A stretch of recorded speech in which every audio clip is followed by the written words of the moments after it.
Isang maganda panaginip at sana'y maganap. Isang bukas na lubos ang pag-asa.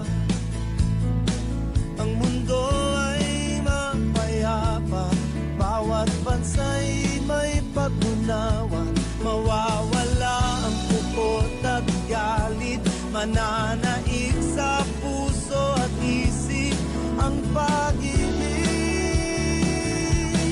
Darating din ang araw, sisikat din ang umaga, ngingitirin ng langit, maghihilom ang mga sakit, hanggat ating mga paay patuloy na nakasayat sa lupa.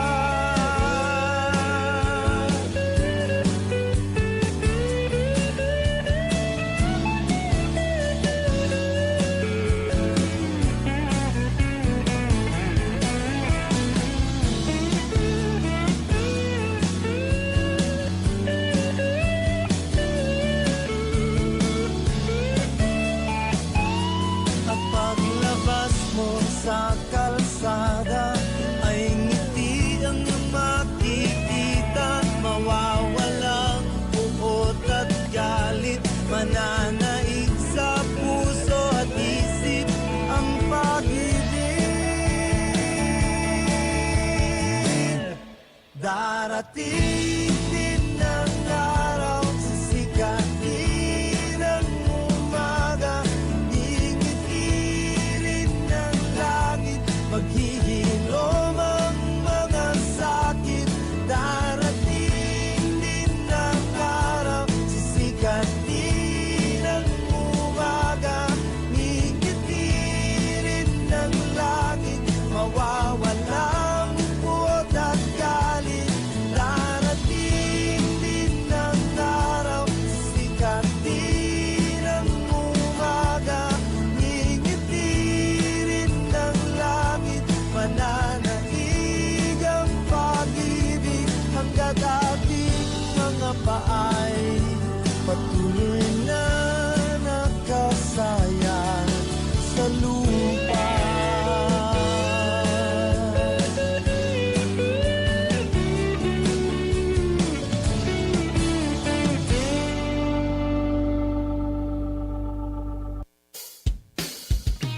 Sa paggising sa umaga, ngiti ko'y masaya. Narinig sa radyo, boses ng katropa mo, iba't ibang uri ng kwento, mapapakinggan dito sa Luzon, Visayas at Mindanao, pati sa buong mundo. Makinig na sa katropa, dito di ka mag-iisa. Makisaya, makibalita, makiawit sa musika, sabay-sabay at sama-sama tungo sa pagkakaisa. The best at bida ka dito sa Katropa Radio. Iba tayo.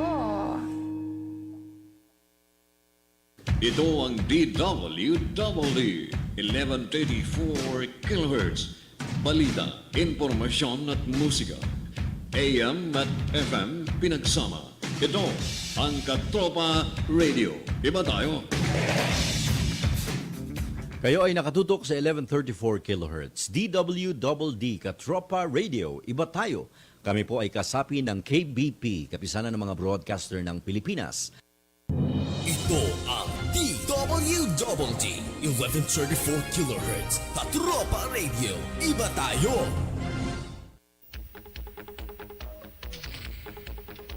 Sa pagsahit ng ganitong oras sa himpilang ito, nakatutok at aalingaw-ngaw ang Kanyon! Kanyon! Pakinggan ng mga kuro-kuro hango sa mga pangunahing balita, tutumbukin at hihimayin ang ugat ng mga maiinit na issue. Kanyon! Kanyon! Kanyon ng komentaryo at serbisyo publiko, si Rolly Canon.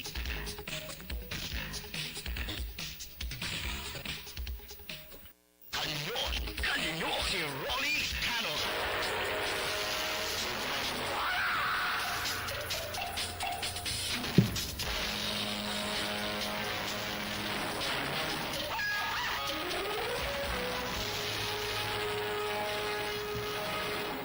Magandang Miyerkules ng umaga sa inyong lahat mga kababayan, saan man kayo sa buong Pilipinas. Ito po ang palatuntunang Kanyon kasama si Rolly Canon hanggang alas 10 po tayo ng umaga. At ang issue ngayon ay patuloy pa rin ang pinaka-issue ngayon ng araw ay yung bigas at inflation, no? Ang ating mga economic managers ngayon ay pinag-aralan mabuti kung ano ang dapat gawin para labanan itong patuloy na pagtaas ng presyo ng mga bilihin, lalong-lalo na po itong bigas, no? Sa cabinet meeting ng Pangulo sa Malacanang, mula na siya ay dumating galing sa Hong Kong, mukhang napag-usapan itong kakulangan ng bigas hanggang ngayon ng ating bansa at itong rising inflation rate dito sa ating bansa, no? Ang isa sa mga tinukoy sa cabinet meeting kaya tumataas po ang inflation rate ay dahilan daw sa patuloy na pagtaas ng presyo ng bigas. In fact, two cabinet officials, si Secretary Piñol at saka Secretary Dominguez, ay nagkaroon ng bangayan sa nasabing pagtitipon, no? Sa cabinet meeting, tungkol doon sa proposal ni Sunny Dominguez na i-liberalize ang importation ng bigas, no? Na gawing free for all ang importation ng primary staple dito sa ating bansa, no? Only rice, free-flowing only rice to the Philippines, no? Anybody can import rice for as long as they have the importation permit. Anybody, any group, any individual can import rice. Maaring bumaha ang ating merkado ng lahat ng mga imported rice. Free for all rice importation. This was already approved by the President upon recommendation of Secretary Dominguez of the Department of Finance, no? Dito nagkaroon po ng hindi masyadong pagkakaintindihan si Secretary Piñol sapagkat naturalmente ipagtatanggol ni Secretary Piñol ang mga farmers being the Secretary of Agriculture. Alam po ninyo may mga positive effect itong free-for-all importation of rice, but expect the negative effects of this because the market will be flooded by imported rice in the future because of this liberalization of the import of rice dito sa ating bansa as approved by the President based on the recommendation of the Secretary of Finance, Sunny Dominguez. Ang mga farmers dito sa ating bansa ay inaasahan po na baka magkaroon na naman ng mga pagprotesta dito dahilan sa this imported rice will directly compete with the local produce, with the locally harvested rice by the local farmers. At baka ito ang maging dahilan, baka totally wala na tayong mga magsasaka dito sa ating bansa. This will lessen their enthusiasm para sila po ay magsaka dito sa ating bansa because they can no longer compete. On the other hand, I think this is one of the best way to control inflation in the country. One of the factors kung bakit tumataas ang inflation dito sa ating bansa ay ang patuloy na pagtaas ng presyo ng mga bilihin, specifically rice, dito sa ating bansa. Kung ito nga naman ay magkaroon ng free-flowing supply of rice in the country, bababa po ang presyo ng bigas, then ang inflation rate po ay bababa din. So ito po ang reason, ito ang pinagbasehan ni Secretary Dominguez na sa mga nalalaman natin, nagkaroon po ng heated argument. Ang dalawang cabinet officials diyan sa Malacanang, aminin man o hindi, nagkaroon po ng balitaktakan si Secretary Dominguez and Secretary Piñol of the Department of Agriculture during the Monday cabinet meeting presided over by the President Duterte. No? Ito po ang recommendation ni Secretary Carlos Dominguez in order to curb the inflation rate for the month of September of about 6.7%, no? Finance Secretary Carlos Dominguez III made the recommendation to liberalize the importation of rice, which led to a heated debates among cabinet officials, according to presidential spokesman Harry Roque. All right. So, parehas po may punto ang dalawang cabinet official. On the part of Secretary Dominguez, ang kanyang point dito ay immediate solution through importation. On the other hand, si Secretary Piñol naman, Secretary Piñol tend to protect the farmers because definitely matatabunan po dito ang ani, ang locally produced rice ng ating mga magsasaka. Lalong-lalo na po ngayon na kakonti na lamang ang nagsasaka dito sa ating bansa. But finally, the President was listening to the deliberation, to the debate of the cabinet officials, and finally the President sided with Secretary Dominguez na siya po ang pinaboran. Ipinag-utos na po ni Presidente Duterte ang rice entry dito sa ating bansa. Linift ang mga naunang rice entry control was already lifted by the President. So this is a free-for-all na importation of rice by anybody or any group for that matter, no? Provided that they can secure the proper documentation, lalong-lalo na po itong mga import permits that has to be secured from the Department of Agriculture. So anybody with enough capital and with an import permit can import rice. Labo-labo na po ito, no? Aprobado na po ito ng ating presidente, ang importation of rice na kahit ilan, basta matugunan ang shortage ng bigas dito sa ating bansa, no? At alam po ninyo, maraming mga haka-haka na baka ito po ay may adverse effect dito sa mga magsasaka natin.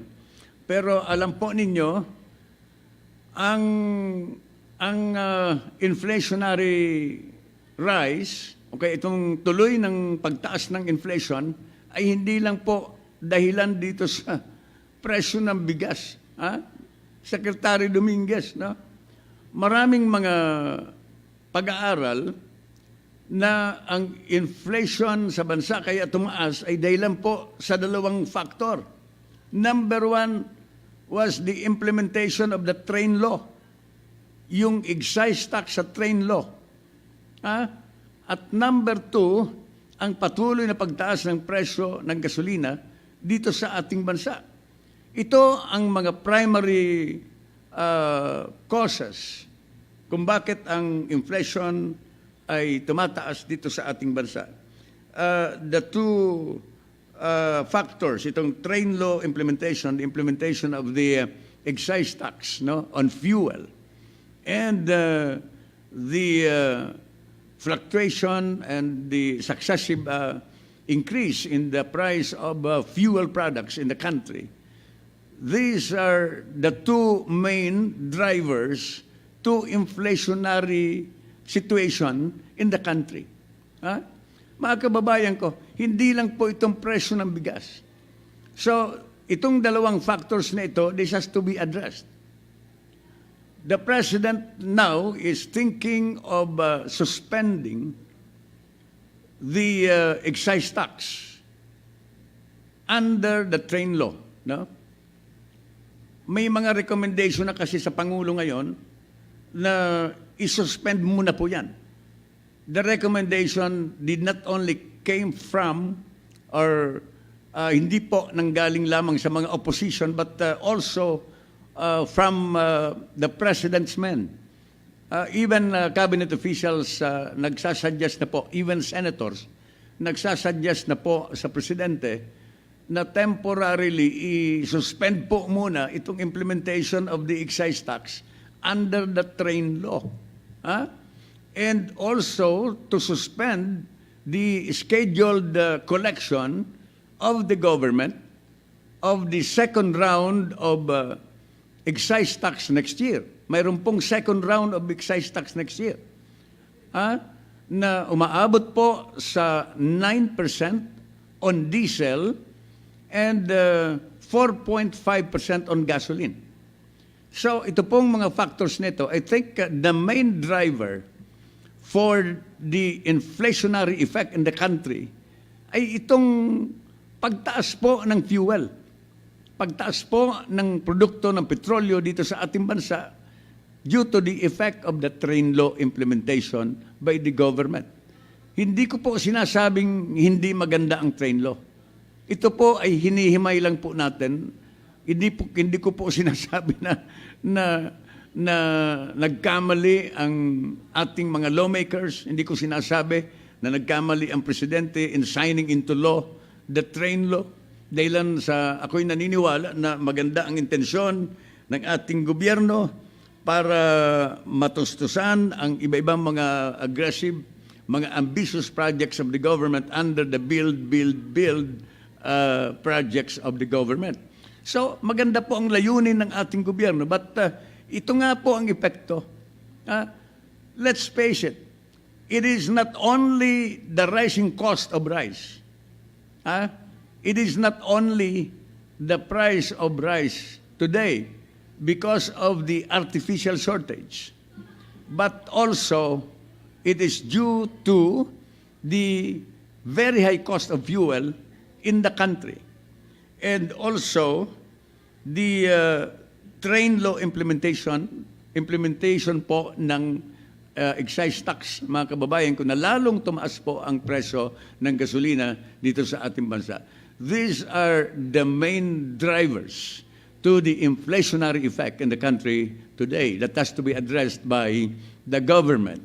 Hindi lang po itong ngayon na aprobado na sinasabi ko sa inyo na aprobado na ng ating gobyerno ang rumble o kaya free-flowing at importation of rice na gustong pabahain dito sa ating mga merkado so that the price of rice will reach the poor people sa murang halaga para daw makontrol ang inflationary effect. But it is also some other factors katulad po ng sinabi ko sa inyo na itong patuloy na pagtaas ng presyo ng gasolina and of course the implementation of the excise tax. So sana ma-address po ito ng ating gobyerno. Wala namang masama kung temporarily we can suspend it in the meantime. para makita bumaba muna ang inflation, especially that Christmas season is fast approaching, na lalong tataas itong mga produkto na kinukonsumo natin during the holidays, no? So tingnan natin, isa pa lamang ang na-address ng ating gobyerno dito sa mga main reasons kung bakit nagkakaroon po ng mga inflationary effect dito sa ating bansa. Itong pagpapabaha ng bigas dito sa ating bansa sa pahintulot ng ating Pangulo that anybody can now import rice provided that they secure an import permits from the National Food Authority or the DA. So, okay. Mga kababayan, ang oras natin 34 minutos po makalipas ang alas 8. Kanyon, si Rolly Canon.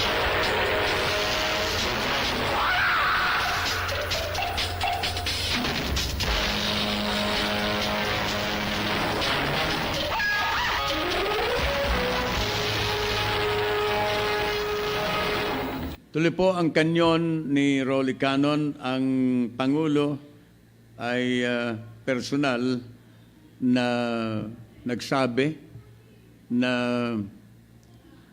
ang result ng kanyang medical examination ay negative on cancer. So, sorry na lang doon sa mga naghahangad na sana maging cancer na ang sakit ng Pangulo para matapos na ang kanyang termino. Maraming mga nag-i-speculate ng ganyan, no? Especially the opposition.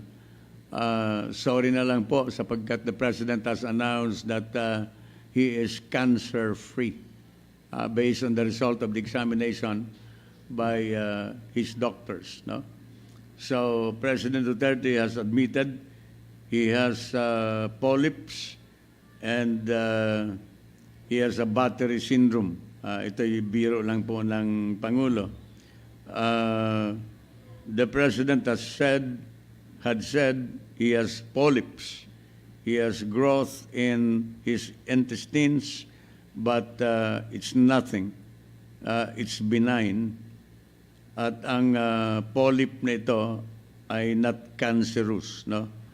Contrary to the expectations ng ibang mga kritiko ng ating Pangulo. In fact, narinig ko po sa kanyang press conference dito sa Malacanang, naghahamon pa nga ng inuman ang Pangulo. Sabi ko nga, dito sa amin maraming gustong makainuman ang Pangulo, no? Dito, may hilig ditong uminom, Mr. President. Yung ibang kasamahan ko. So the President is well. The President's health is normal. Of course, itong kanyang polyps na ito ay kayang-kaya under medication, possibly under medication. And the President, I think, is leaving for Bali, Indonesia, for the annual meeting of the International Monetary Fund, no? World Bank meeting with at least 3,000 representations coming from different nations, no? And heads of states will also be attending, and also finance managers will be attending also the Bali, Indonesia meeting or annual meeting by the International Monetary Fund or the World Bank. So, sabi ko nga sa inyo, if the President is not okay, palagay ko hindi na naman siya makakalipad. Nung isang linggo, during the weekend, siya po ay pumuntang Hong Kong. Nakikita naman ninyo, if the President is not well, the President cannot sustain that the rigors of travels in some other countries like Hong Kong, and now the President, as I've said, will leave for Bali, Indonesia for the International Monetary Fund World Bank meeting. Annual meeting po yan na gaganapin within this week. So, Lilinawin natin, the President is okay. No less than the President himself has said that the result is out. The result of the medical examination is that he is cancer-free. The President is cancer-free, no?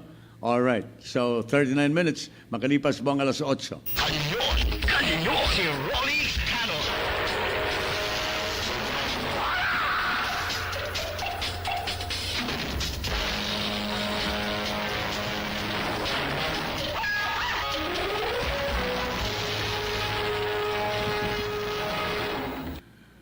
Alright, tuloy tayo dito sa ating mga talakayan sa kanyon ni Rolly Canon.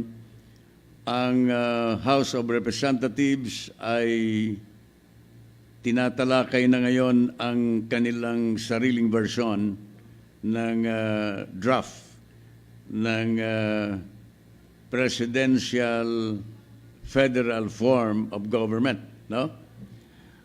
Alam po ninyo, noong isang taon, the President created the consultative committee headed by no less than the former Chief Justice Ricardo or Renato Puno to lead the more than 20 members of the consultative committee. Kung naalala po ninyo yan, ang Consultative Committee ay inutusan po ng Pangulo para mag-draft ng Federal Constitution. At true enough, after several months, natapos po ni dating Chief Justice Puno ang Federal Constitution. It was presented to the President for review, and the President reviewed it, and finally the President forwarded it to Congress for action.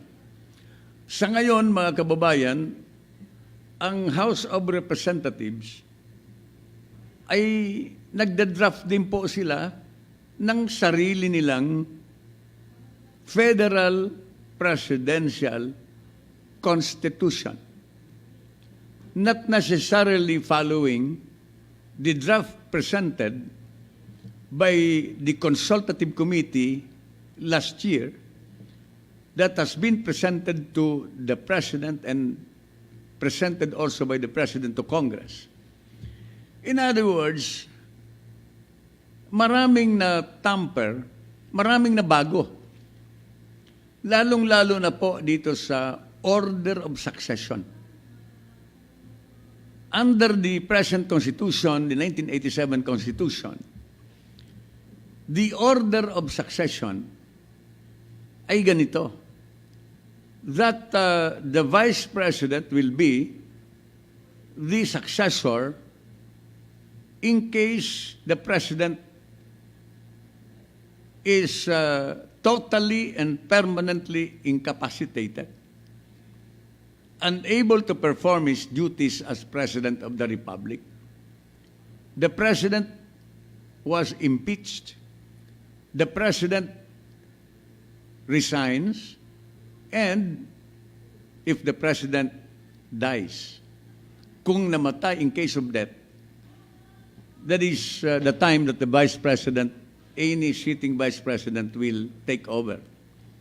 Sa ilalim po ng bagong draft, the Presidential Federal Constitution drafted by Congress, presented by no less than the Speaker of the House, Gloria Macapagal Arroyo. Ang daming nabago. That the Vice President will not succeed the President, especially during the transition period. Should the new Federal Constitution be approved by Congress through the CONAS, no? Because as we all know, the Congress cannot just overhaul the entire constitution without convening Congress into a constituent assembly. Mga kababayan ko.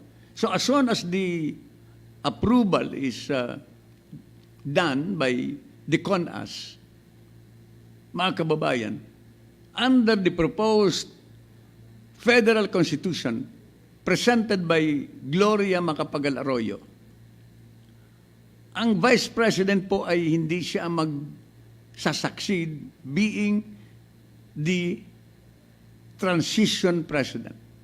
During the transition, mga 2-3 taon yata ang transition, from the unitary presidential to the federal constitution. Nag-react po dito ang opisina ng Vice President Leni Robredo. But hanggang reaction na lang po kayo, Madam Leni, sapagkat ito ngayon, ang ninuluto ngayon, na they would prefer that the head of the transition government is the third man, the third rank in the order of succession, the Senate President of the Republic, of the Senate. So ngayon, ang ninuluto po ngayon that the transition president will be the Senate President. It is not Leni Robredo. Well, of course, there are debates. This is debatable. However, I can also see logic in it. Because, as we all know, if Congress now, through CONAS, will overhaul totally the 1987 Constitution, therefore, the 1987 Constitution will no longer be in effect. Di ba? So, ang may epekto na, during the transition, itong bagong approved na federal constitution, in which case, mayroon pong provision under the new constitution that the Vice President will not take over as the transition president during the transition period.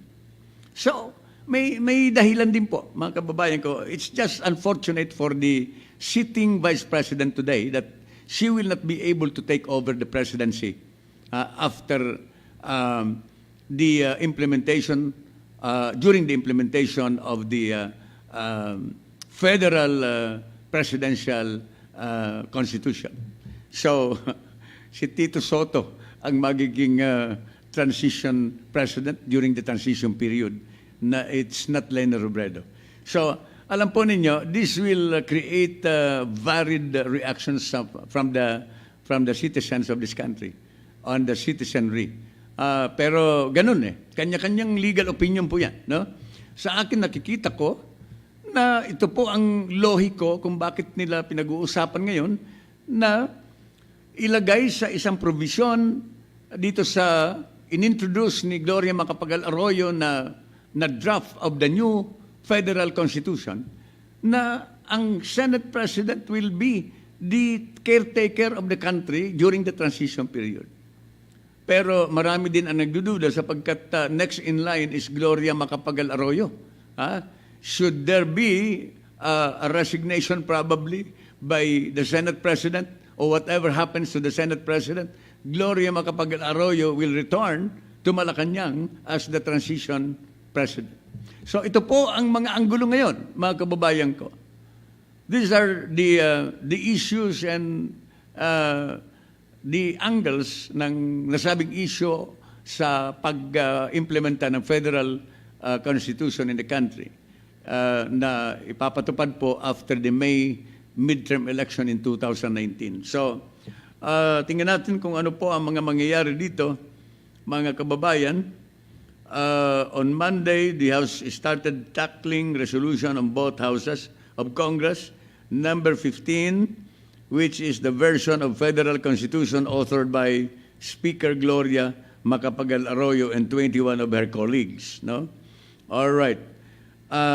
In the same draft, the charter lifts the term limits of the House members and senators, but dumistansya po dito si Arroyo.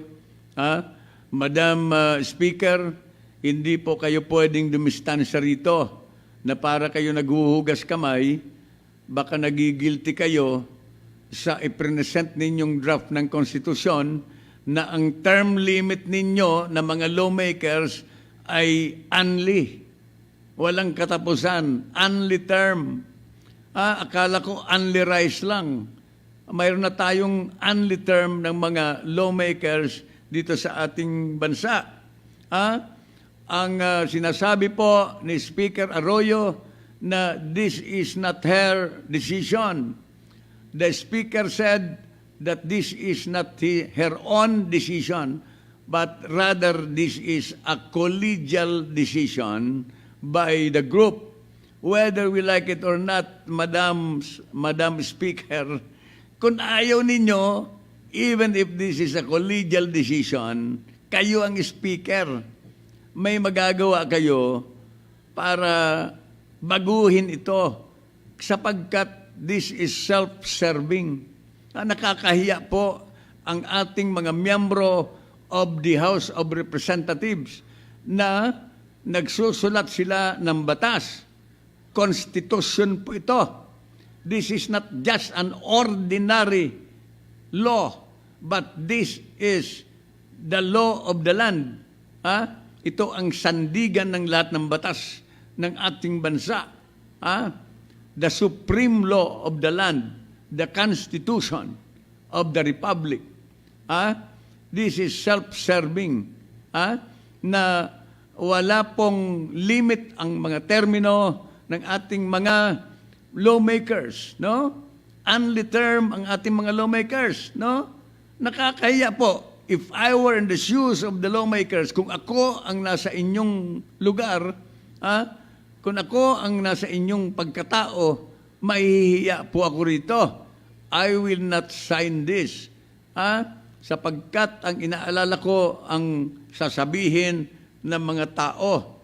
Even if Speaker Arroyo was saying that this was a collegial decision.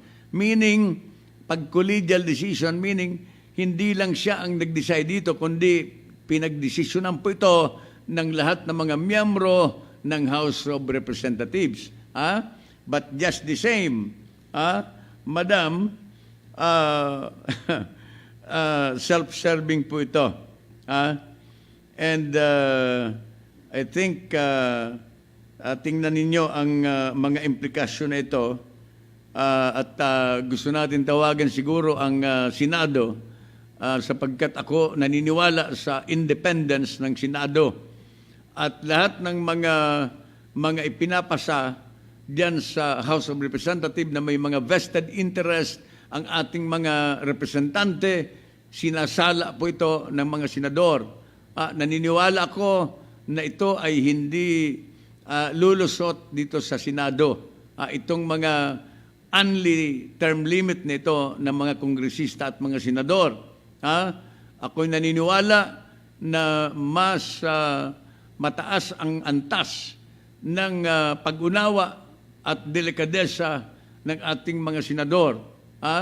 Kaya ito, ako po ay umaasa na ito po ay hindi lulusot dito sa ating Senado. Itong proposal na ito na only term para sa mga senador. Only term, ang gusto ninyo, diyan kayo sa Kongreso, diyan kayo sa Senado, until you die. Until such time na gusto pa ninyo, nandiyan kayo. Di ba? Kayong gumagawa ng batas para sa inyong sarili. Mukhang hindi maganda, eh. Kanyon, si Rolly Canon.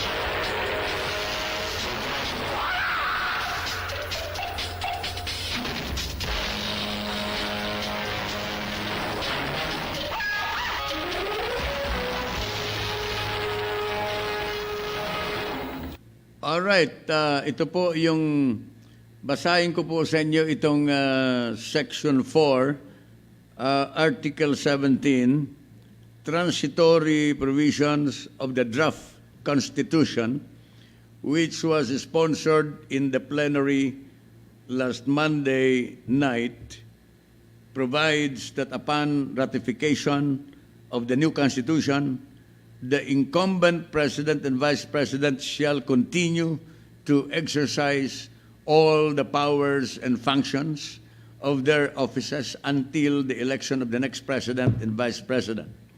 However, the same provision states that in case a vacancy arises by reasons of removal, resignation, permanent incapacity, or death of the incumbent president, the incumbent Senate president shall act as president until a president shall have been chosen and qualified. Ito yung sinasabi ko kanina sa inyo, na naitsapuera si Lene Robredo. So, ito po ay nakasaad sa Article 17, transitory provision of the newly created federal constitution by Congress today, which states that the same provision states that in case of a vacancy arises by reasons of removal, resignation, permanent incapacity, or death of the incumbent president, the incumbent Senate president shall act as president. Hindi po sinabi that the incumbent vice president should act as president.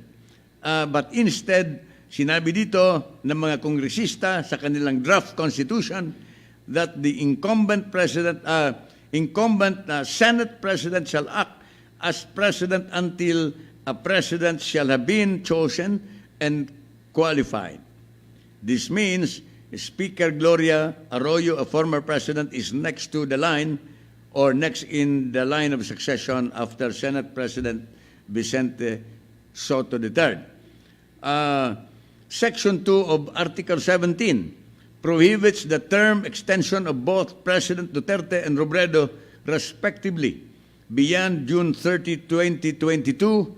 It also bars the president from running for the same position in the 2022 federal election under the new constitution. All right. The draft constitution as contained in the resolution of both chambers of Congress number 15 under committee report number 88 will be submitted to the Senate for concurrence after it is adopted by the House. The proposal, which calls for the presidential bicameral or bicameral federal system, is different from the draft charter submitted by the consultative committee headed by Puno. All right. And this new draft of Congress of the Federal Constitution is expected to be ratified by the people on May next year. All right. And this is to give way for the transition government, in which case, under this new provision of the new Constitution, the Senate President will be the interim President. Kanyon, kanyon, si Rolly Canon.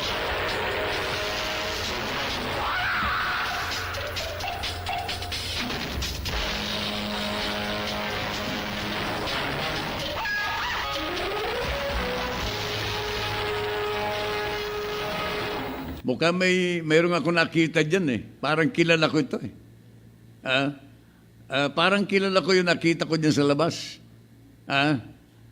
Kilala ko ba ito si Glenn?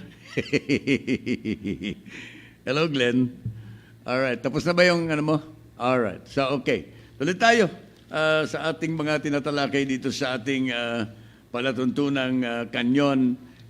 Kasama po si Rolly Canon. Hanggang alas 10 po tayo ng umaga dito sa Kanyon.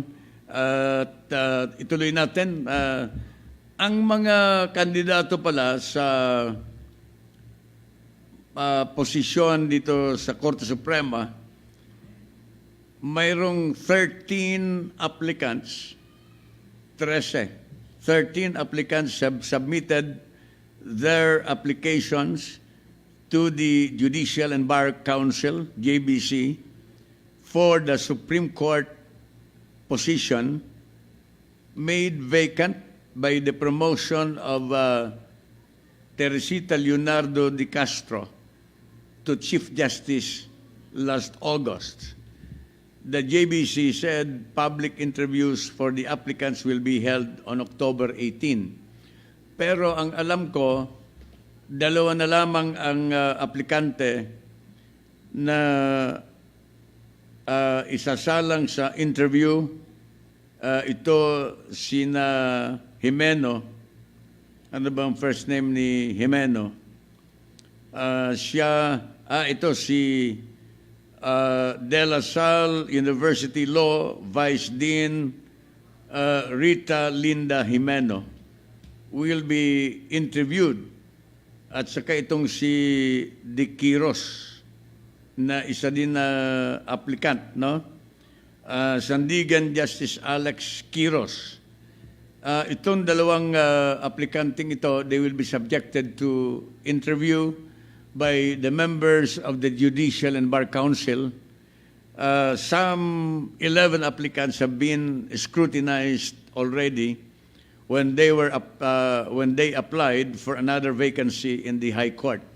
So, out of the 13 candidates or nominees for the different positions in the Supreme Court, only 2 applicants will be interviewed by the Judicial and Bar Council.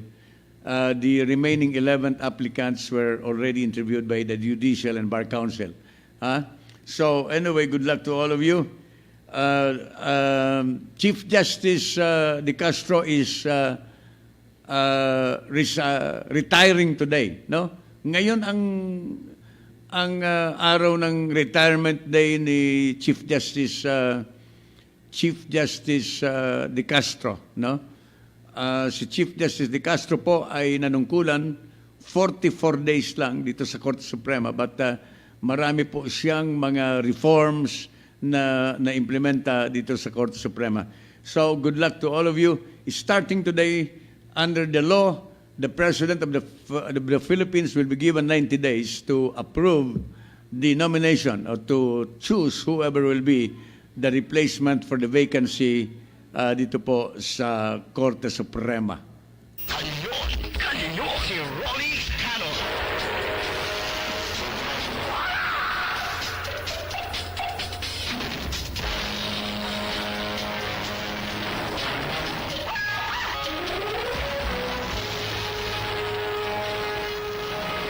Isang minuto po makalipas ang alas 8, makalipas po ang alas 9 na pala ng umaga, 1 minute after 9, ang Kanyon ni Rolly Canon magbabalik po.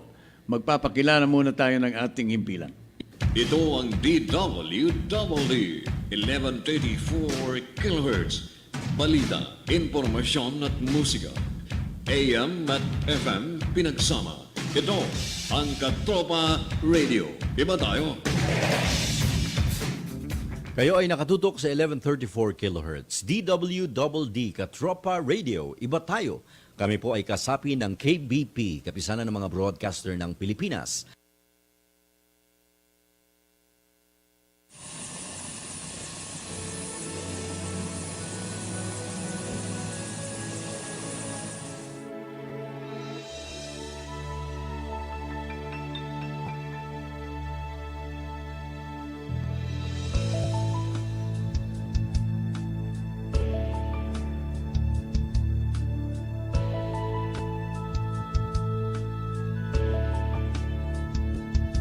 Bayanihan, kaya natin to. Ang tugon sa ating mga pangarap. Magkaisa para matupad. Kapayapaang matagal nang hinahangad. Bawat isa ay may tungkulin. Pangarap ng bansa'y ating abutin. Sa mapayapa at maunlad na Pilipinas, may pagkakaisa at malasakit na wakas.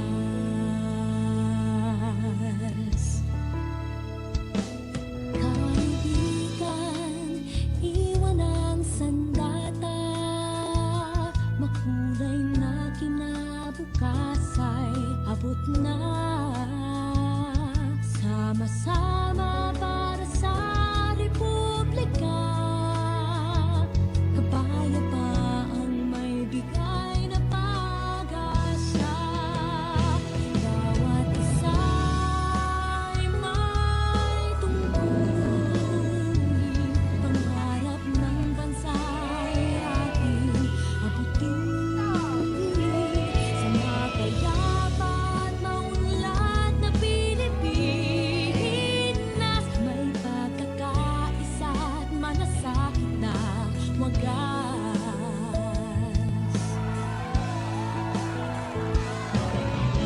Iisang bansa, iisang diwa, iisang lahi, isang minimithi.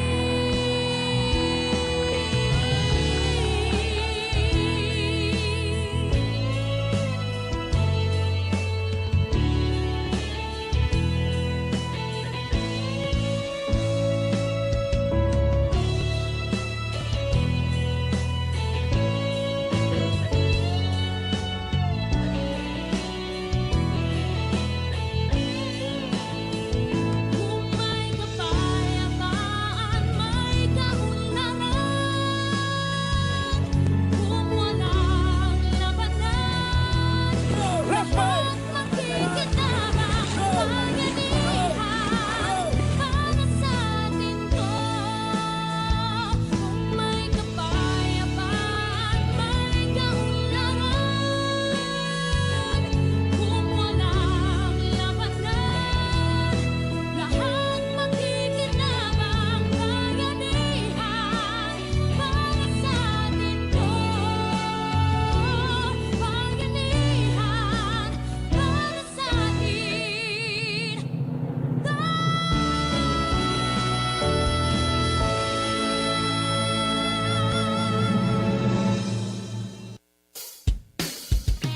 Sa pagising sa umaga, ngiti ko'y masaya. Narinig sa radyo, boses ng katropa mo. Iba't ibang uri ng kwento, mapapakinggan dito.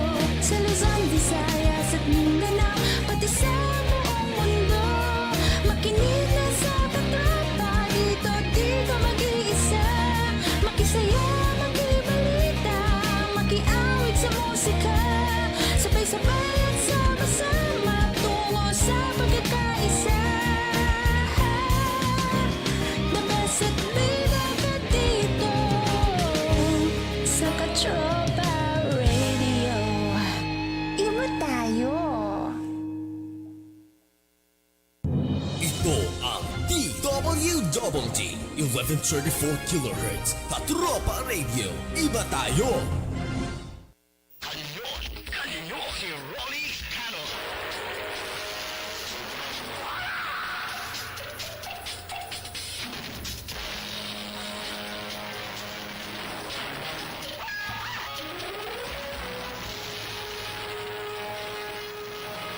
Tuloy po ang kanyon ni Rolly Canon hanggang alas 10 ng umaga. Ang Philippine Drug Enforcement Agency ay magpapalabas daw po ng mga listahan ng mga narco-politicians, yung mga kakandidato po sa darating na midterm election on May 2019 para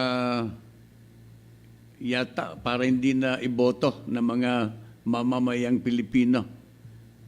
Ang Department of Local Government ay nakikiisa po rito sa balakid ng Philippine Drug Enforcement Agency to release a list of candidates for the 2019 elections who are included in the drug list of the government. No?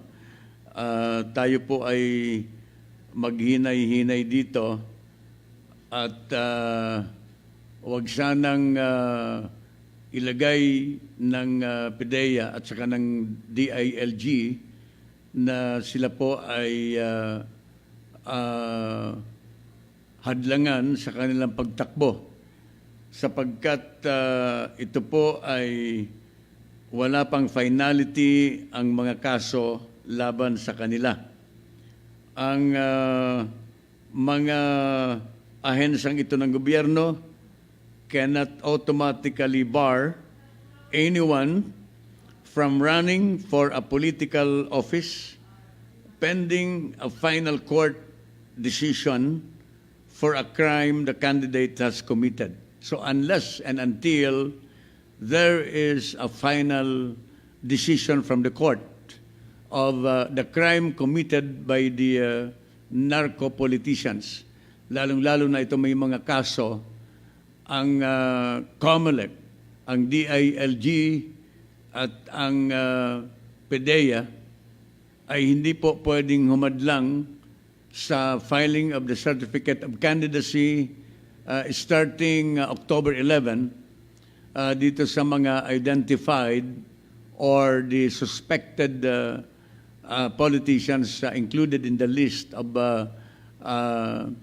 drug suspects dito sa listahan ng ating gobyerno. Hinay-hinay po tayo sapagkat baka magkaroon na naman ng mga legal problems dito.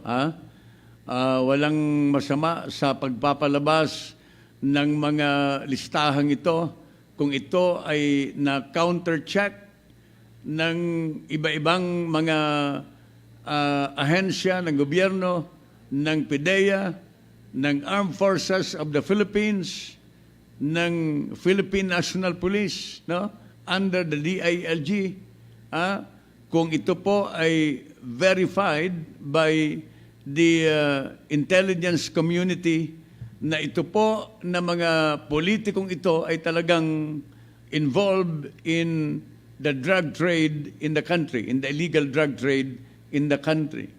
Pero kung hindi po properly verified, kung baka naman pagdating ng panahon ay babawiin natin. If you recall, in the past, mayroon pong nabunyag na mga politiko na later on ay umalma at na-verify na hindi naman po kasama sa listahan ng mga drug lord. Ito po'y binawi ng ating gobyerno. Hindi po magandang pakinggan, hindi po magandang pangyayari na tayo ay magbubulgar ng mga pangalan and then later on ay babawiin po natin.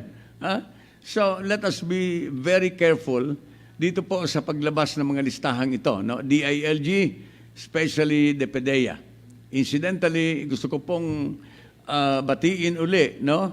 Madalas kong pinupuri ang PDEA, lalong-lalo na po ang Director General ng Philippine Drug Enforcement Agency na si Ginoong Aaron Aquino sa kanyang paninindigan na kahit na may mga conflicting report between PDEA and the Bureau of Customs in regards to the 6.8 billion peso shabu na allegedly nakalusot dito po sa Bureau of Customs, that even the President for that matter has said na ito po ay pure speculations, no?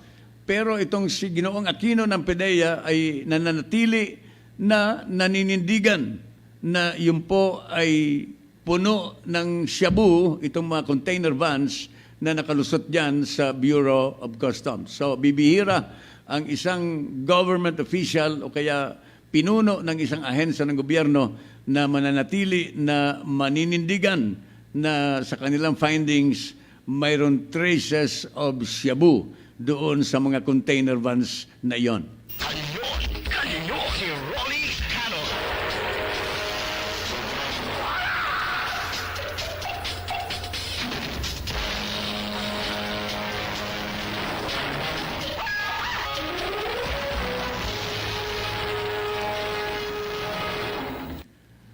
Tuloy po ang kanyon ni Rolly Canon hanggang alas 10 po tayo ng umaga. Ang Estados Unidos ay magsasagawa po ng isang naval military exercise dito sa disputed West Philippine Sea. Dito po sa disputed territory between China and the Philippines and some other countries. Itong controversial na West Philippine Sea.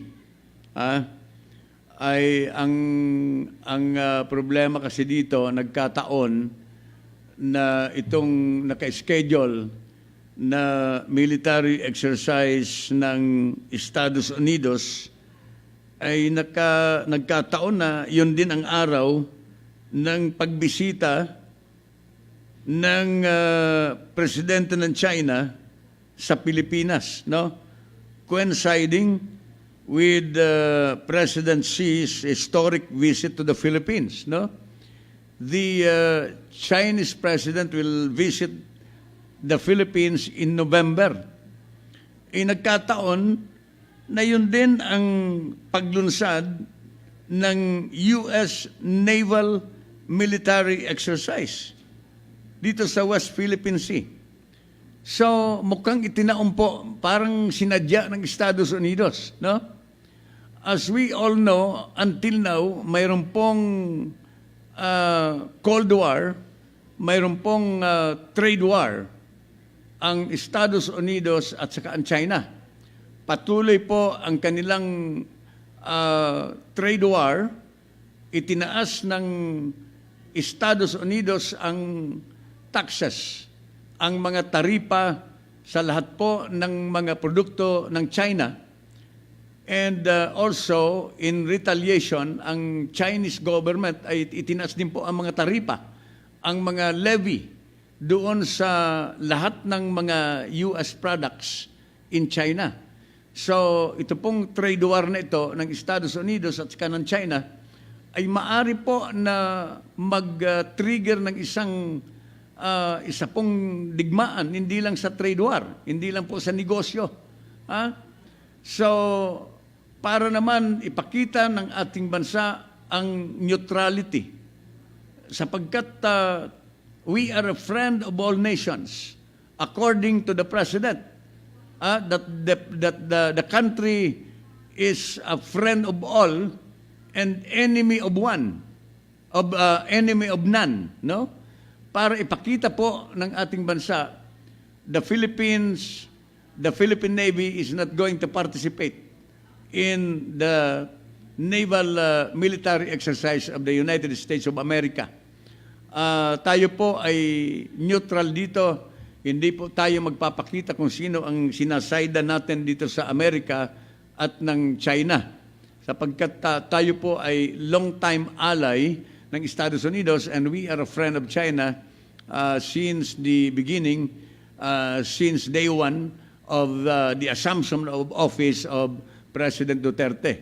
So, para po ipakita ang neutrality ng ating bansa, mga kababayan, ang ating gobyerno ay hindi po pa-participate. We are not joining the U.S. military exercise in that part of the world, in the West Philippine Sea in November. That is in time for the visit of Chinese President Xi in the Philippines. No? First time yata na official visit ito ng Chinese President. No? Naalarma po ang China kaya nag-courtesy call ang Chinese ambassador sa presidente dito sa Malacanang, citing this scheduled military exercise of the US. No? Siguro kinuha ng China's ambassador ang official stance ng ating bansa as to whether we are going to participate or not. So it is final, the country will not participate. The armed forces, especially the Navy, will not be participating in the upcoming military exercise of the United States of America. Kanyon, si Rolly Canon.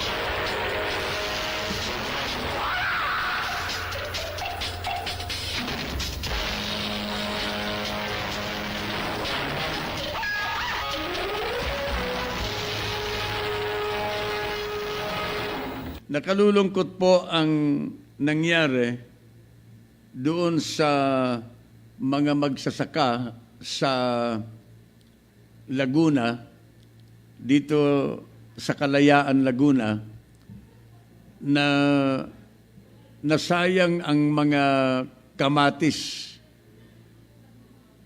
The farmers lost about 4 million pesos. 4 million pesos in revenues because traders in Manila and some other parts of Metro Manila, Quezon City, returned their small-sized tomatoes dahilan sa oversupply ng kamatis dito sa Metro Manila. Ang nakapagtataka kung bakit tayo ay nag-oversupply dito sa Manila. Na kadalasan hindi naman tayo nag-oversupply ng kamatis sa Metro Manila, no? Ano ba nangyari? Ito ba ay dahilan sa napabalita noon na maraming mga produkto galing sa Mindanao ay dinala sa Maynila ni Secretary Piñol? Pero narinig ko at one time si Secretary Piñol na hindi naman daw sila nagdala ng kamatis. Secretary Piñol, di ba ang kamatis ay kasama sa mga gulay? Di ba? Kahit na pinagdidebatehan, some other classify kamatis or tomatoes as a fruit. Pero karamihan po sa atin, isinasama po sa gulay ang kamatis. Di ba? So, what happened? Bakit may oversupply ng kamatis sa Metro Manila? Mga kababayan, ito po ay naka-forecast na kasi ito ng mga farmers in Laguna na on a specific period of time, sila po ang magsusupply ng kamatis dito sa Manila. Tingnan po ninyo, 10 tonelada ang nasayang. Pinagtatapon, nabulok po ang kamatis na ito dito sa Kalayaan, dito sa Laguna, na nagdulot po ng pagkalugi ng ating mga farmers amounting to 4 million in revenues. Nakakaawa yung mga farmers natin dito sa Laguna. Kakulangan po ng forecast ito at saka kakulangan ng management on the part of the Department of Agriculture. Napakahirap talaga, Mr. Secretary Piñol, no? Kailangan ninyo ang maraming katulong diyan, siguro pakilusin ninyo ang mga undersecretaries ninyo, yung mga assistant secretaries ninyo all over the country para makatulong po ninyo. This is not a one-man team, Mr. Secretary. Kadalasan nakikita ko lumilibot sa mga probinsya at nagsasalita ay si Secretary Piñol. Lalong-lalo na ngayon na ang National Food Authority ay nasa inyo na. Naibalik na po sa Department of Agriculture, itong National Food Authority at saka itong National Food Authority Council. So, maraming trabaho at tingnan po ninyo kung paano ninyo makompensate itong mga nalugi na farmers na ito dito sa Laguna sa pagkabulok po ng kanilang kamatis. So anyway, tuloy po tayo sa ating palatuntunang kanyon. 22 minutos po makalipas ang alas 9 ng umaga. Okay, so tuloy tayo sa ating mga dapat pang pag-usapan. Ang phase out ng mga jeepneys dito sa ating bansa ay pinaplano na baka magkaroon ng 5 taong transition period, no? Itong phase out na mga jeepney ito. Nagkaroon kasi ng mga paliwanagan sa isang Senate investigation, mga kababayan, na pinamumunuan ni Senator Grace Poe diyan sa Senado, Senate Committee on Public Services hearing, na mukhang hindi kumbinsido si Chairman Grace Poe ng Senate Public Utility Committee na dapat nang i-phase out itong mga jeepneys na ito, no? Itong planned modernization of public utility vehicles. The Chairman of the Senate Committee on Public Services, si Senator Grace Poe, is likely to recommend, she is inclined to recommend a 5-year transition period for the modernization of for the full modernization of the transport industry dito sa ating bansa. May mga dahilan po na binanggit si Senator Grace Poe. Ito po ang mga dahilan: the lack of consultations, kulang daw po sa konsultasyon, sang-ayon sa senador, of the programs in the light of the soaring prices of the fuel and basic goods. No? Ang senadora po ay nangangamba na baka lalong magkaroon po ng sobrang kahirapan, lalong-lalo na po sa transport sector, kung ito po ay i-phase out at i-modernize kaagad-agad. Sa gitna po ng patuloy na pagtaas ng presyo ng mga bilihin. No? So, Senator Poe is likely to recommend for a 5-year suspension or grace period dito sa modernization of the transport industry.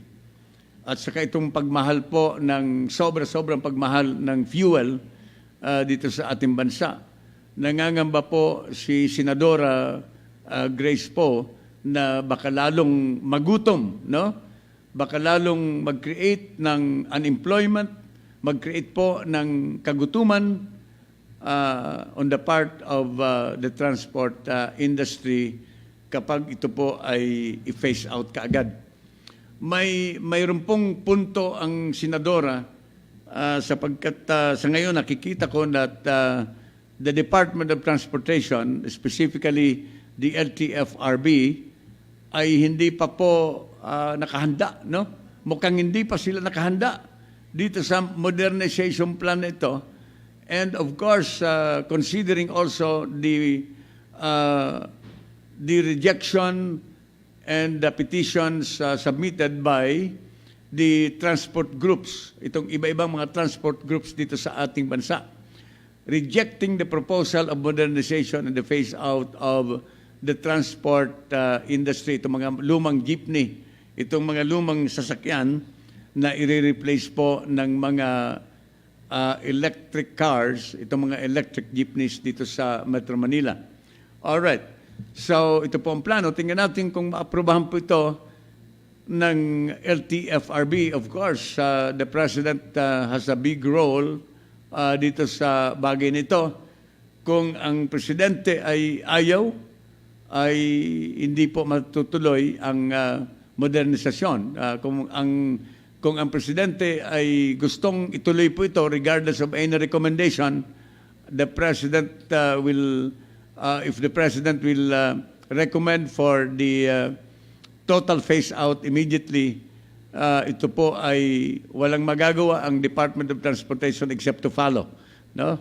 Dito sa mga balaking ito. Tingnan natin kung ano ang magiging final decision, sapagkat si Senator Grace po ay magre-recommend for a 5-year transition or 5-year postponement or grace period bago ang full implementation ng phase out or the modernization of the transport industry in the country.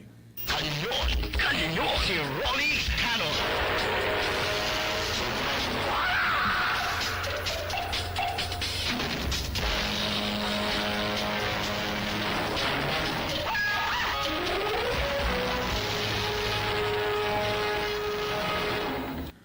Alright, ang palatuntunang Kanyon ay magbabalik po, mga kababayan, hanggang alas 10 po tayo ng umaga, everyday, Mondays to Fridays, kasama ang inyong lingkod sa radyo, si Rolly Canon, sa palatuntunang Kanyon. Tayo po ay magpapakilala muli ng ating himpilan. Ito ang DWWD 1134 kHz balita, impormasyon at musika. AM at FM pinagsama. Ito ang Katropa Radio. Iba tayo. Kayo ay nakatutok sa 1134 kHz. DWDD Katropa Radio. Iba tayo. Kami po ay kasapi ng KBP, kapisanan ng mga broadcaster ng Pilipinas.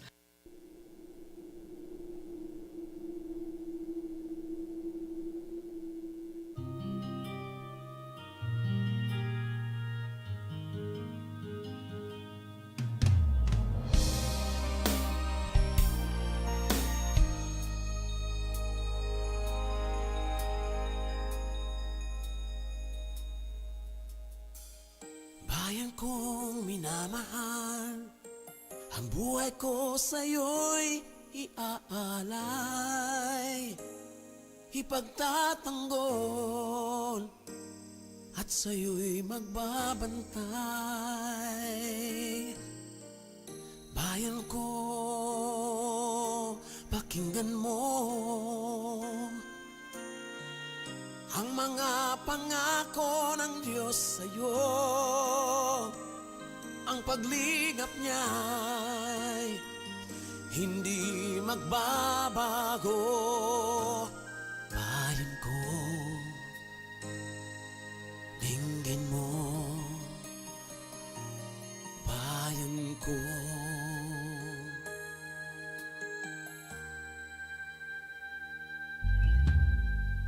masdan mo ang iyong ganda, taglay nito ang kulay at saya. Ang pag-asa ay ngayon'y nadarama. Ang pag-asa na'y nasa ay muli itong makakamtan, pagkat sa Diyos tiwala ay ibinigay. Bayan ko, dinggin mo, di ka nag-iisa, kasama mo ako. O bayan ko, pakinggan mo, sa Diyos kita iaalay.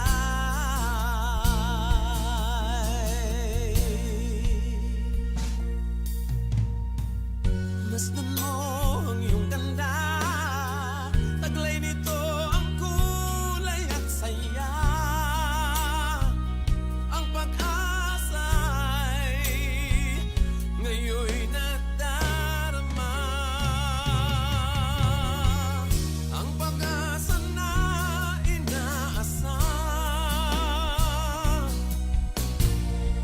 ay muli itong makakamtan, pagkat sa Diyos tiwala ay ibinigay. Bayan ko, dinggin mo, di ka nag-iisa, kasama mo ako. O bayan ko, pakinggan mo, sa Diyos kita iaalay.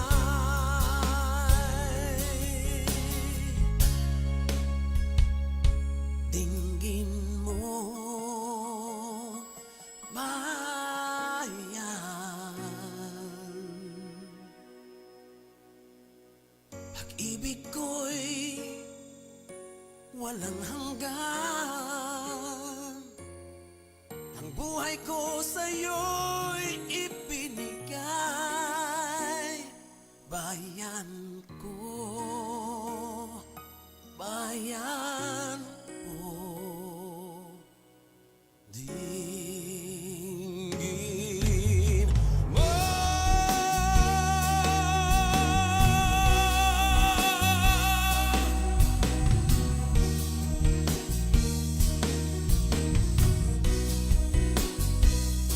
Bayan ko,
Sabay at sama-sama tungo sa pagkakaisa.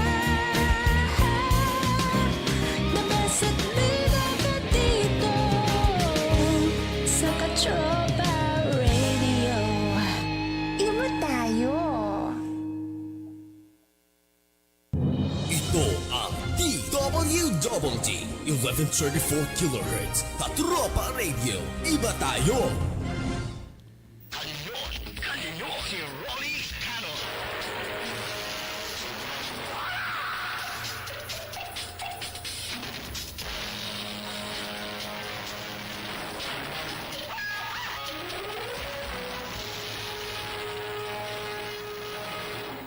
Tuloy po ang kanyon ni Rolly Canon hanggang alas 10 ng umaga.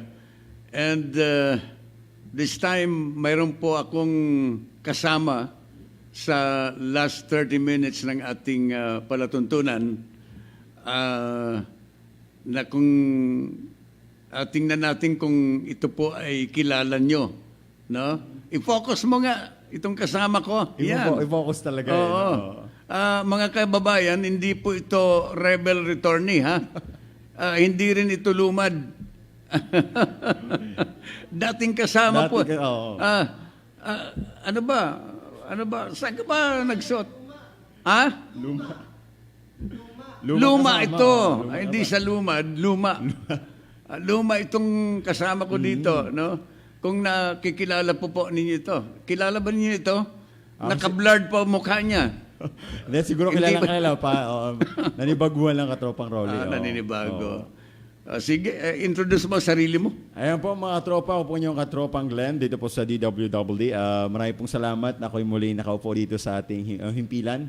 Sa ilang pong buwan na ako po'y nawala at hindi po nakasama na aking partner Katropang Rolly ay ngayon po nabigyan po tayo ng pagkakataon na makasamang muli sa within 30 minutes na aming pag-uusapan ni Katropang Kailan ka ba Rolly. talaga uupo dito sa programa? Mayroon po tayong 10 days break. So siguro next Monday ay Next Monday. makakasama mo na ako Katropang Rolly. Medyo siguro mahaba-haba ng buhok mo niyan. Mahaba-haba na at siguro mabawas-bawasan yung At pagkaitim. saka hindi na naka-blurred yung mukha mo.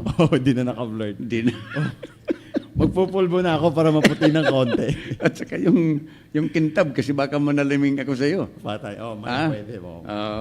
Pero Glenn, 6 na PNP generals daw sabit sa drug ring. Alam mo, Katropang Rolly, yung balita na talagang habang nandun kami sa loob sa 4 na buwan, wala kaming any idea about kung anong nangyari dito sa labas. Ibig mo sabihin, hindi mo alam na si Presidente Duterte na ang presidente ng Pilipinas ngayon? Siyempre, alam ko, bago pumasok. Ganun ba yun? Pero nung mga... Si General Albayalde, PNP chief. Nabutan ko pa si General Albayalde. Kilala mo pa? Kilala ko pa. Pero yung mga, ngayong mga latest updates o latest na balita, lalong-lalo na ito. Yun, maputi ang buhok. Kilala mo pa yun? Oo, hindi nawawala sa isipan ko yan. Hokage,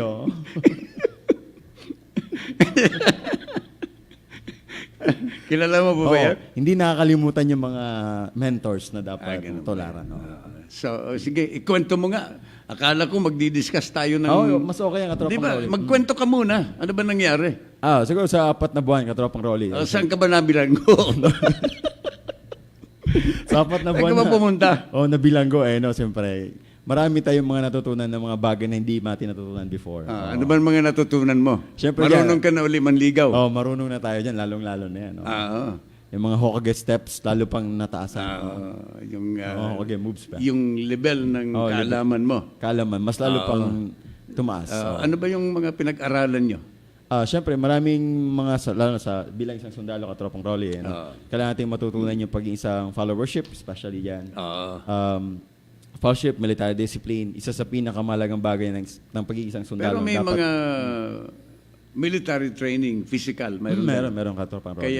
Kaya pala na-blur yung mukha mo. Kaya siguro ganito nasunog ang mukha Katropang Rolly. Nasunog ang dahil mukha sa mo. military training na naranasan. Yan mo, pulbon mo lang. Pili tayo ng isang pulbo. Isang box na para pulbo. marami. So anyway, Glenn, ano masasabi mo? 6 na general, PNP. Ayan, Katropang Rolly. Naniniwala ka ba rito? Hindi natin, kung ako mayroong sa paningin ko, sa sarili kong opinion dahil sa balitang yan, kung meron naman tayong maigting na o sabi natin napaka-pruweba, isang malaking pruweba para dyan sa 6 na PNP.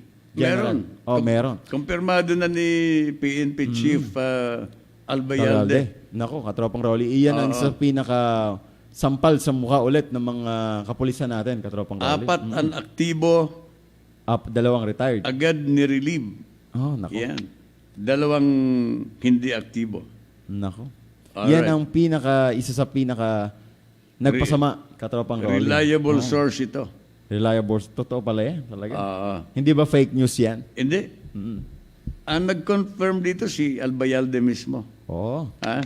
Mr. General, marami pa po siguro ito.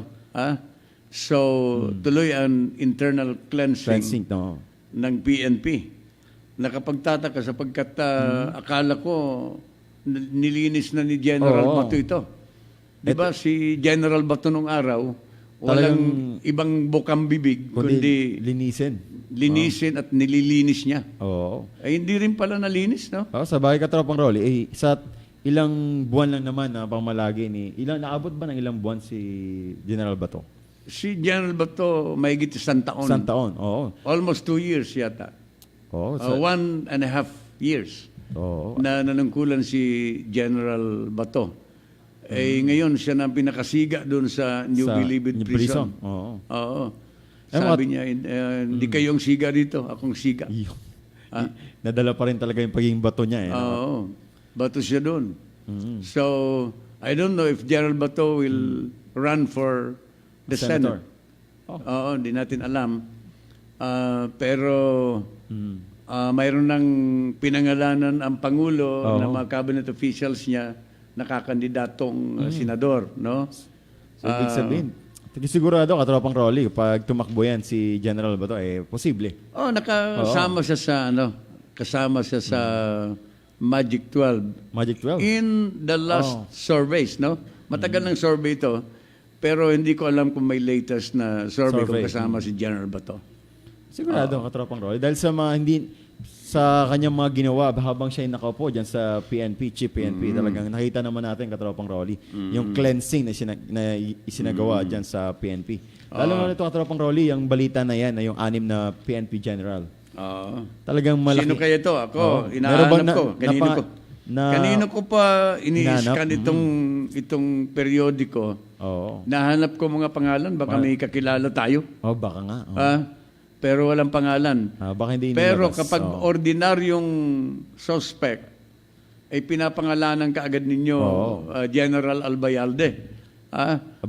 Anong pagkakaiba ng mga general nito dito sa mga ordinaryong tao? Tama, katropang Rolly. Kung tutuusin, dapat ito ang kailangan pangalanan ninyo sapagkat sila ang dapat na tinitingala. Sundan, di ba? Pero sila pa ang gumagawa ng mga katarantaduhan dito. So, ilabas na po ninyo, General Albayalde. Alam ko naman na ito ay kumpirmado ninyo base sa mga intelligence report, base sa mga ebidensya. Kaya kung may mga ebidensya rito, ilabas na po ninyo ang pangalan. Totoo yan. Ang publiko ay may karapatan na malaman po ito bilang mga taxpayers, no? They deserve to know what is happening in the country. Deserve nila na malaman ang mga pangalan ng mga police generals na ito. Para mai-ano natin, sapagkat baka tularan pa ito ng iba pang mga general dyan sa Philippine National Police, no? Kailangan pangalanan na po natin ito. Pero kailangan, sabi ko nga kanina, Glenn, bago kayong magpangalan nito, kailangan talaga i-review ninyo ng mga 10 beses. Mahirap naman kasi. Mahirap ilabas na hindi pa pala. Correct. At saka baka matulad nung araw na banggit sila ng banggit ng pangalan. Wala naman pala doon. Then later on na-review. Wala naman pala doon. Walang involvement. binabawi. No. Saan ka nakakuha ng ganong klaseng mga... Sana napahiya mo na yung tao na i-broadcast Correct. mo na sa maraming Oo, tao. the damage has been done. Oo.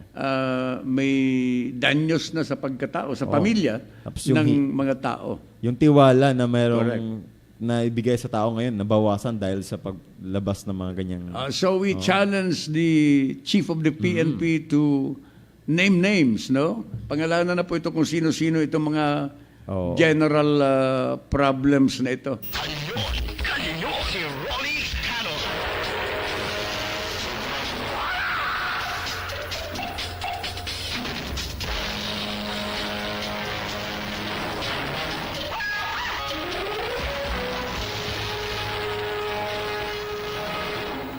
Gusto ko sanang bigyan ng pansin, Glenn, itong ang MWSS daw is eyeing for the development of Wawa Dam para maging water source ng MWSS, itong dalawang concessionaires ng tubig dito sa ating bansa, dito sa Metro Manila, specifically, no? Dito sa balita ngayong, Glenn, the Metropolitan Waterworks and Sewerage System is considering the proposal of Port Mogul Enrique Rason and businessman Oscar Biolago to develop the Wawa Dam as the new water source. Saan ba yung Wawa Dam na ito? Kawawa naman ito. Wawa Dam. Wawa, hindi makita kung saan. Hindi ko alam kung saan ito. This was after the regulator, ang regulator dito, itong MWSS Regulatory Board, no? The deferred action on the proposal of Manila Water Company to develop Laguna Lake as a water source. All right. So, ito pong sa ilalim po ng plano na doon sa Laguna Lake sana, pero pinagpaliban, Manila Water will buy raw water from the dam, which upon completion would have a capacity of 500 million liters a day. No? The project was initially offered as a joint venture, but could be turned into a public-private partnership subject to Swiss challenge. No? Mayroon na po na mga technical working group that will lead the study. Is composed of representatives from both MWSS and Manila Water. All right. If the study is already completed, it will be presented for approval of the board ng MWSS. All right. So, wala akong ano dito. They can get water, raw water, from any source, Glenn. Ang problema dito, itong mga development na ito ng mga water concessionaires, itinaas po ng Metro Manila, ng MWSS, Metropolitan Waterworks and Sewerage System, itinaas nila ang rate ng tubig several weeks ago, siguro 2 weeks ago, no? Na upang ipagpatuloy daw ng mga concessionaires na ito ang kanilang expansion.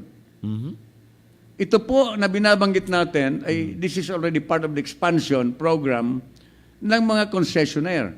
Itinaas po, inaprubahan ng board ng MWSS para daw makumpleto ang expansion, para daw they can continue to serve the service areas ng dalawang concessionaryong ito, makontinue nila ang pag-serve dito sa mga service areas na ito ng tubig. Ang akin dito, Glenn, pabor ka ba rito? Na parang kinuha na lang sa atin, parang tayo din ang gumagastos ng kanilang kapital sa expansion. And take note that these concessionaires, Glenn, these are already owned by private businessmen. Pag-aari ni na yung isa pag-aari ng Ayala. Yung isa pag-aari ng Pangilinan. These are billionaires. Billionaires, mga konsesyonaryo. Remember, Glenn, that MWSS was previously supplying water gobyerno po ang MWSS. 100% government. Tapos ay Because of the privatization, regulatory body na lang MWSS. So, payag ka ba na kunin sa'yo? hindi. Nasa atin In-increase ang rate para makalikom ng malaking pera. para gamitin yung increase in rate na collection for the expansion. Ha? Payag ka ba nun? Hindi ako papayag doon. Lalong-lalo na ang raw water, Oo. ang raw material ay hindi naman Oo, binibili. hindi niya binibili. Raw Di ba? Kaya nga raw. Kaya nga raw. Water. Ang expense lang dito ng mga konsesionaryong ito, Glenn, yun lamang na filtration. Filtration natin dyan. Yun lamang na pag-iimbak at saka yung filtration and disinfection. Totoo yan. Yun lang naman ang kapital nila.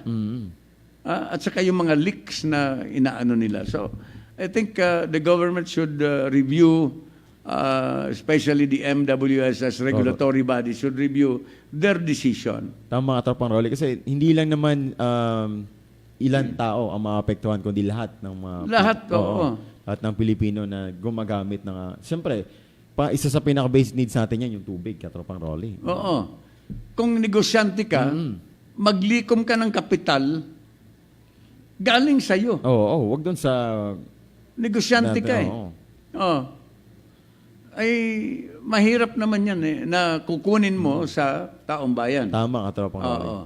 Kasi isa na yung mga simpleng tawag dyan sa mga pangungurakot. Oo. Ang isa pa dyan, Glenn, no? Sa kuryente, sa tubig, inaalaw ng gobyerno na i-charge sa mga consuming public yung kuryente. yung system loss. Nako. Dito sa kuryente, galing sa transmission, Tapos? galing sa generation, dadaan sa isang highway, kunwari highway, transmission, Mission pala. itatransmit ang kuryente sa distributor, sa Meralco. Okay? Iimbakin niya ng Meralco, i-distribute niyan, tutubo sila. Galing sa generator, sa source, sa power source, may tubo na doon. Malaki na doon. Malaki May taxes na din ang gobyerno doon katakot-takot. Sa transmission, meron na rin. may tubo meron din. Oo. At madalas, nagtataas sa generation, pati sa transmission. No, malaki. Ha? No. Sa transmission, steady naman ang linya. Oo. Bakit taas ng taas? Yun lang. Di ba? Ano ang nawawala sa kanila? Yung system loss na nawawala in the process of transmission, may nawawalang kuryente. Inaalaw pa ng gobyerno na i-charge pa sa atin. Nako. With a maximum limit of 14%. Ang taas noon. Oo. Kaya, there is something wrong sa mga polisiya ng ating gobyerno na dapat i-correct po ito. Kailangang i-review, katropang Rolly. Bakit tayo magbabayad ng system loss? Kasalanan nila na nagpabaya sila, Totoo yan. na wala ang ibang kuryente, ibang power, ipapataw sa atin. Katropang Rolly. Equally distributed to all the consumers. Totoo eh. Alam mo, katropang Rolly, napapansin ko dyan, dapat nga i-review. Kasi tayong mga Pilipino na nasa baba, wala tayong magagawa kapag sila nagbigay na ng ganitong amount, di ba? Itong mga napabalita noon, pati itong Meralco, pati yata yung mga konsumo nila dyan sa pati yata yung mga income corporate taxes Nako. Napabalita na ipinapataw pa Na. sa consuming public. Patay tayo dyan. Oo. Anong pakialam namin sa pagbayad ninyo ng buwis? That is your obligation. Bakit kami magbabayad ng obligasyon? Nang hindi sa atin, no? Ng mga negosyanteng ito. Dapat silang magbabayad, sila nang kumikita ng malaki. There is a need to review the regulation about power at saka water dito sa ating bansa. Dapat lang katropang Rolly. Kasi alam mo, yan ang pinaka-needs ng tao. Kaya dapat malinis. Hindi lang naman sa PNP dapat ang cleansing. Dapat yan din sa mga... Lahat halos. No? May mga depekto. Tingnan ninyo itong oil deregulation law na madalas kong banggitin sa programa ko. Dito sa programa natin. 2 dekada na po ito. Oo. This has been implemented during the Ramos administration. Dalawang dekada ng Ramos administration na wala. Oo. During the Ramos administration, Glenn, itong oil deregulation law na sinasabi nila, this will bring friendly competition Oo. para bumaba ang presyo ng kuryente. Oo. Tanungin kita, Ano yung katropang Rolly? after almost 20 years, bumaba ba ang presyo ng kuryente? Hindi, tumaas katropang Rolly. Oo. So, why is there a need to continue with this particular law deregulating the oil industry? Dapat may regulasyon. Sabi ko nga, Glenn, this is a vital industry. Nakakonect dito ang practically all industries in the country. The transport industry, the food industry, Lahat nandun na. is connected with the oil industry. Any movement in the prices of oil will definitely have an effect Apektado yung iba. sa presyo ng bilihin. So, anong silbi ng isang batas na pinagkakaisahan din naman tayo? Nag-uusap-usap din naman sila. Dito nga sa EDSA, Oo. diyan sa magkatapat na Petron at saka tsaka Shell. Oo. eksakto. Pati sa sintabo, Oo, pareho. yung presyo nila. O, di ba nag-uusap-usap? At the end of the day, tayo ang linulupig ng mga ito. Tama ka dyan, katropang Rolly. Ayun. So, I've been calling the attention of the lawmakers, especially the head of the Committee on Energy sa dalawang kapulungan ng Kongreso. Totoo yan. Anong ginagawa ninyo? Ha? Dapat linisin din yung mga ganyang bagay. No? Alam mo, Glenn, kung minsan nakaka-attend ako ng mga forum, mga media forum, kung minsan mga congressmen ang mga guest doon sa forum. Talagang hindi ako pumapayag na hindi ako makatanong. Mr. Congressman, ano ang official stand and representation ng Kongreso tungkol sa oil deregulation law issue na sinisigaw ng transport group at ng palatuntunang kanyon lagi. Alam mo, sabi sa akin, natanong ko yata dyan si Congressman Suarez, natanong ko si Congressman Butch Pitsay.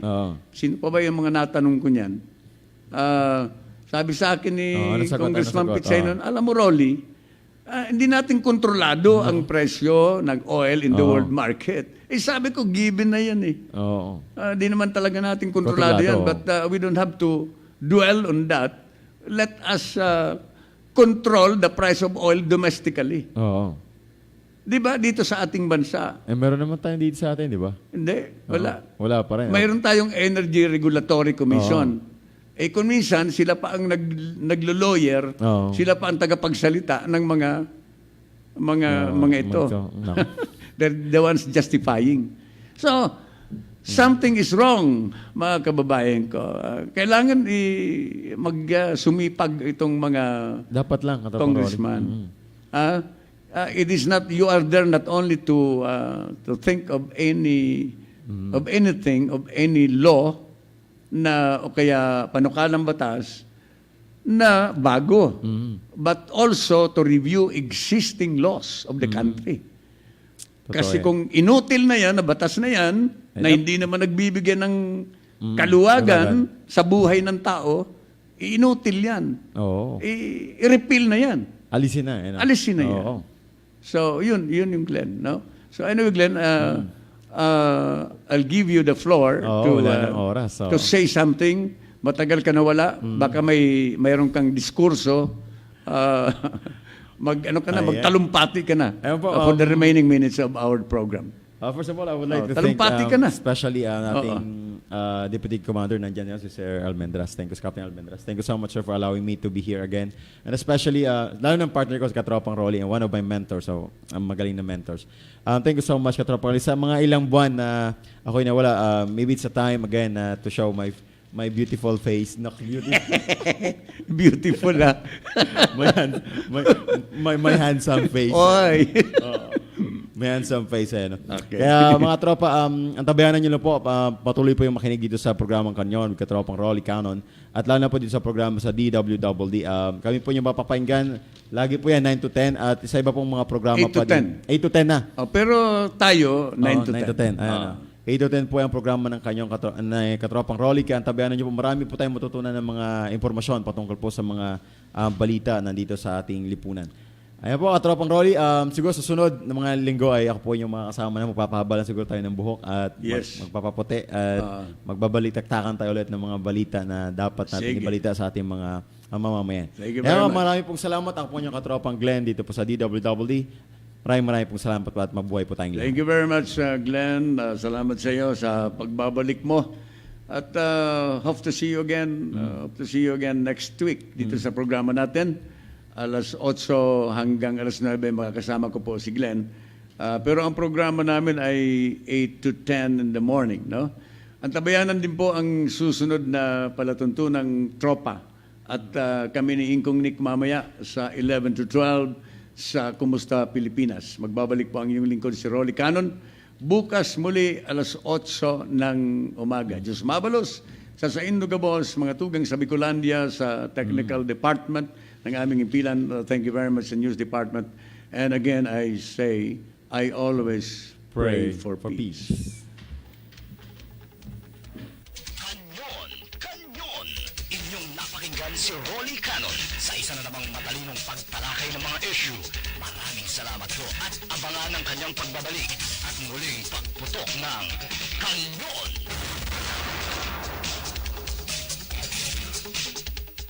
Ito ang DWWD 1134 kHz. Balita, impormasyon at musika. AM at FM pinagsama. Ito ang Katropa Radio. Iba tayo. Kayo ay nakatutok sa 1134 kHz. DWDD Katropa Radio. Iba tayo. Kami po ay kasapi ng KBP, kapisanan ng mga broadcaster ng Pilipinas.